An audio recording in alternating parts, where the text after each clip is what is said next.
সবার প্রথমেই সবাইকে রমজান মোবারক। আজকে হচ্ছে রমজান মাসের প্রথম রোজা। যাই হোক, সকাল সকাল আমি মার্কেট চলে গেছিলাম, আর মার্কেট থেকে আমি নিয়ে নিয়েছিলাম কত রকমের ফ্রুটস, আর সাথে নিয়ে নিয়েছিলাম হচ্ছে এই ছোলা আর ছোলার ডাল। প্রথম রোজাতে আমার সেহরির ভিডিও একটাও নেওয়া হয়নি, তো তার জন্য আমি ভাবলাম ইফতারিতে আমি কিছু স্পেশাল আইটেম বানাই। মার্কেট থেকে আমি কয়েকটা জিনিস আনতে ভুলে গেছিলাম, তার জন্য আমি ব্লিঙ্কিট থেকে অর্ডার করে নিয়েছিলাম। মেন ছিল হচ্ছে খেজুর। তো স্পেশাল আইটেমটা তোমাদের সাথে শেয়ার করে দিই। আমি বানাচ্ছিলাম হচ্ছে এগ ডেভিল। প্রথমেই দেখতে পারলে আমি সেদ্ধ দিয়ে দিয়েছিলাম হচ্ছে আলু আর ডিম সেদ্ধ দিয়েছিলাম। এটা হচ্ছে দেশি মুরগির ডিম, তার জন্য একটু ছোট ছোট। যাই হোক, আমি পেঁয়াজ কুচি, আদা রসুন বাটা সব কিছু করে রেখেছিলাম, যেটার ভিডিও আমার নেওয়া হয়নি।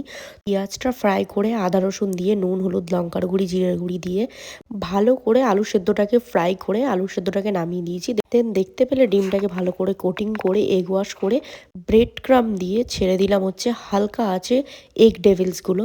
আর দেখতে পাচ্ছ যে কতটা সুন্দর হয়েছে দেখতে, আর খেতেও হয়েছিল খুব অসাধারণ। যেহেতু রোজা খোলার টাইম অলরেডি চলে এসেছিল, তার জন্য আমি জলদি জলদি দেখতে পাচ্ছ ফ্রুটসগুলো কেটে নিয়েছি আর লেবুগুলো ছাড়িয়ে নিচ্ছিলাম। আর ছোলাটা যেটা ভিজিয়ে রেখেছিলাম সেটা পেঁয়াজ লঙ্কা দিয়ে বেশ ভালো করে ফ্রাই করে বানিয়ে নিলাম। আর রোজা খোলার পর সব থেকে বেশি যেটা প্রয়োজন সেটা হচ্ছে শরবত।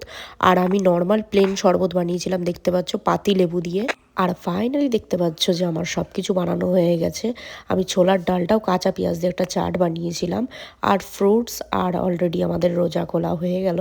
জানি না তোমাদের সাথে ডেইলি ব্লগ শেয়ার করতে পারবো কিনা রোজার, তো আজকের ফার্স্ট ডে রোজা তোমাদের সাথে শেয়ার করলাম। Thank you.